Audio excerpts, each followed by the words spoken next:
In today's video, I'm going to teach you how to allow removed participants to rejoin a Zoom meeting. Now, this can be really useful for times when someone may unintentionally get removed from a meeting, and you want to ensure they have a way back in without setting up a whole new invite. Let's dive into how you can adjust your settings to make this possible. First, we're going to start by navigating over to the Zoom website. Once you're there, go ahead and log into your account if you haven't already. Upon logging in, you'll find yourself on the Zoom homepage. At the top right corner, look for the user icon or your profile picture and click on it. From the drop-down menu, select My Account.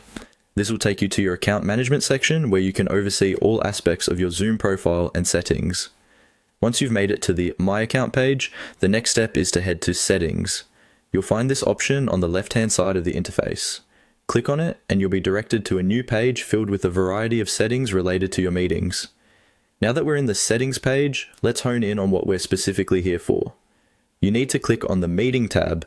This tab is where you can make all sorts of adjustments related to your meeting preferences and configurations. Once there, you'll also notice a section labeled In Meeting Basic. Click on it to reveal several additional meeting settings. You're doing great so far. Next, it's important to scroll down through the options available. While there are many useful settings here, today we are specifically looking for the one that allows you to manage your participant settings more flexibly. Keep an eye out for the setting labeled Allow Removed Participants to Join. You might have to scroll through quite a bit of content to locate it, but once you see it, you'll notice there's a toggle switch next to it.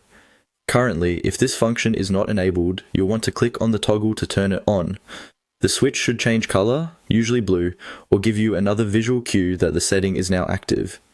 Enabling this setting means that once a participant is removed from a meeting, they'll still have the opportunity to rejoin if they have the meeting link handy. It provides a convenient backdoor for those who may have been mistakenly removed, ensuring meetings can continue seamlessly without having to restart or resend invites. That's all there is to it. Now, whenever a participant finds themselves unexpectedly removed from a meeting, they have